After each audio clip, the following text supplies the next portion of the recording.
ఇప్పటి వరకు యూనిక్ నెంబర్తో దేశమంతటా ఆధార్ కార్డు ఒక్కటే. అదే తరహాలో ఇప్పుడు ఇండియా అంతటా ఒకే డ్రైవింగ్ లైసెన్స్ ని తీసుకురాబోతున్నారు. ముఖ్యంగా ఇది ఉద్యోగుల బదిలీలతో ఒక ప్రాంతం నుంచి మరో ప్రాంతానికి వెళ్లే వారికి గొప్ప ఊరటనిచ్చే అంశం. ఎందుకంటే 2019 జూలై నుంచి దేశవ్యాప్తంగా ఒకే డ్రైవింగ్ లైసెన్స్ విధానం అమల్లోకి రానుంది. ఈ మేరకు కొత్త డ్రైవింగ్ లైసెన్స్ రిజిస్ట్రేషన్ సర్టిఫికెట్స్ ను జారీ చేయనున్నారు. ఈ విధానానికి సంబంధించి కసరత్తు మొదలైపోయింది.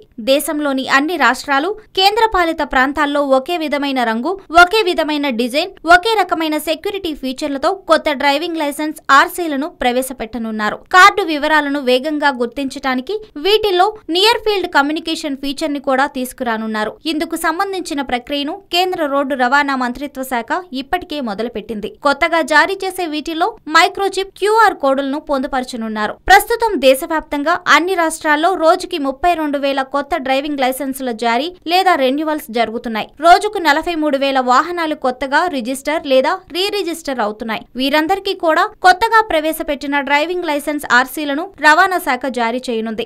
ఏది ఏమైనా డ్రైవింగ్ లైసెన్స్ కూడా ఇకపై ఆ పౌరుడికి సంబంధించిన పూర్తి సమాచారం అందించడమే కాకుండా గుర్తింపు కార్డుగా ఉంటుందని అంటున్నారు. హలో, మిమ్మల్నే యోయో టీవీ యాప్ డౌన్లోడ్ చేసుకున్నారా? ఇంకా లేదా? మీ యాప్ స్టోర్ కి వెళ్ళి వెంటనే డౌన్లోడ్ చేసుకోండి.